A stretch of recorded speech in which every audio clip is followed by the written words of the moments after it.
এবারে যে ধরনের মাছগুলো কিনেছে মানে 3 ধরনের মাছ কিনছে, প্রত্যেকটা ডিম মানে মাছেই ডিম ছিল। আমি দেখে তো সেই খুশি।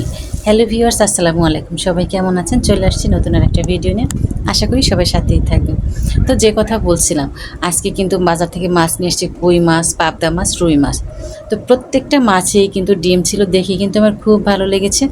আমি কিন্তু মন খারাপ করিনি, কারণ সবগুলো মাছ আমি, রুই মাছটা যদিও কেটে নিয়ে আসছে বাজার থেকে, পাবদা মাছ এবং কই মাছগুলো আমি খুব যত্ন সহকারে কেটেছি, যদিও সময় বেশি লেগেছে, কারণ মাছ কাটাটা অতটা ইউজ টু না, তো তাই সমস্যা আর কি।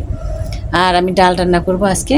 সেই মাছের ডিম, যে কথা এত সময় বলতেছিলাম যে ডিম, আজকে আমি রুই মাছের ডিমটা ভুনা করব। অনেকে আছে ডিম দেখলে মন খারাপ করে খেতে চায় না, বলে ডিম ভাজলে দলা দলা থাকে, তাদের জন্য এই টিপসটা আজকে আমার।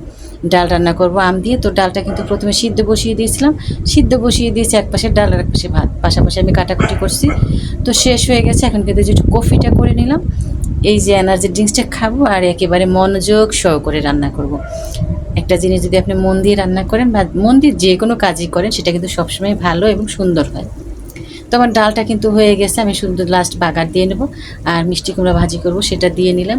আর হচ্ছে কি, এই যে আজকে কোনো মাছ রান্না করবো না, সেই রুই মাছের ডিমটা আমি ভুনা করবো। যারা বলেন না যে মাছের, আর একটা জিনিস অবশ্যই অবশ্যই করবেন, এটা আপনাদেরকে আমি পার্সোনালি বলতেছি, সেটা হচ্ছে মাছ কিন্তু ধুইতে ধুইতে গন্ধটা চলে যায়, মানে সেটা সম্ভাবনা থাকে। ডিম কিন্তু কখনো ওভাবে আপনারা ধুইতে পারবেন না, ধোয়া যায় না, কারণ ডিমগুলো ঝরে ঝরে চলে যায়। তো ডিমটা সুন্দর করে ধোয়ার জন্য একটা প্রসেস অবশ্যই আপনাকে অবলম্বন করতে হবে। তার ফাঁকে দেখেন আমি কিন্তু রসুন কুচি আর পেঁয়াজ কুচি দিয়ে ডালটা বাগার দিয়ে নিয়েছি। ডালটা মোটামুটি আমি সবসময় বেশি পাতলা করিনি, একটু ঘন হলে আমার মনে হয় ভালো হয়। আর মিষ্টি কুমড়োর একটা সাইড হয়ে গেছে, ওটা আমি একটু উল্টে দিলাম। এই দেখেন ডালটা নামানোর আগে আমি একটু ধনিয়া পাতা দিয়ে নামিয়ে নিলাম। যেই কথা বলছিলাম, এটা কিন্তু সেই প্রসেস এখন। এই যে ডিমটা আপনি ভাজি করেন বা রান্না করেন, সবসময় একটু গরম পানি করে একটু হলুদের গুঁড়ো দিয়ে তারপর ডিমটা এভাবে দিয়ে সিদ্ধ করে নেবেন। একটা জিনিস মনে রাখবেন, এই হলুদটা কিন্তু একটা অ্যান্টিসেপটিক, এটা কিন্তু আপনার দুর্গন্ধ দূর করার জন্য খুবই ভালো কাজ করে। এজন্য গরম পানিতে, ধরেন এই ভুঁড়ি থেকে যে গন্ধ আসে, এটা যদি আপনি গরম পানিতে দিয়ে হলুদ দিয়ে জাল করে নেন, গন্ধটা চলে যায়। তো মাছের ডিমটা হলুদ দিয়ে একটু জাল করে গরম করে নিলে একেবারে মাছের যে মাছের একটা গন্ধ থাকে ডিম থেকে, ওটাও চলে যাবে। ইভেন তারপরে এই ডিমটা আপনি ঠান্ডা করে ধুয়ে হাত দিয়ে একটু ঝুরু ঝুরু করে নেবেন, ভাজি করলে একেবারে ঝরঝরে থাকবে, ভুনা করলেও ঝরঝরে থাকবে। তো আজকে আমি ডিমটা যখন ভুনা করবো, আমি কিন্তু সব ধরনের মশলা এখানে দিয়েছি।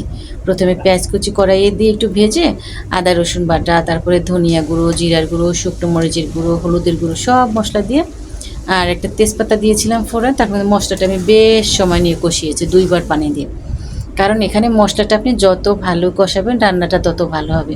আর এখানে মাছের ডিমটা রান্না করার অত কিছু নেই, কারণ এটা তো সিদ্ধ হয়ে গেছে, এই জন্য আপনাকে মশলাটা ভালোভাবে কষাতে হবে। তো রান্না কিন্তু শেষ, লাস্টে কিন্তু ভাজা জিরের গুঁড়ো দিয়ে নামিয়ে নিচ্ছি। এই দেখেন একেবারে ঝরঝরে কি সুন্দর লোভনীয় ডিম ভুনা, একবার হলে ট্রাই করবেন। আর হ্যাঁ, একটা জাদুকরি জিনিস কিন্তু আমি অবশ্যই ব্যবহার করি, সেটা হচ্ছে লেবুর পাতা। এভাবে দিয়ে ট্রাই করে দেখবেন, ইনশাআল্লাহ সবাই ভালো লাগবে এবং সবাই খুব তৃপ্তি সহকারে খাবে। একবার খেলে বারবার খাবেন এবং মাছের ডিমের প্রেমে পড়ে যাবেন, আই এম চ্যালেঞ্জ। তো সবাই ভালো থাকবেন, সবাইকে অনেক অনেক ধন্যবাদ। আবার কথা হবে ইনশাআল্লাহ। Tata and take care.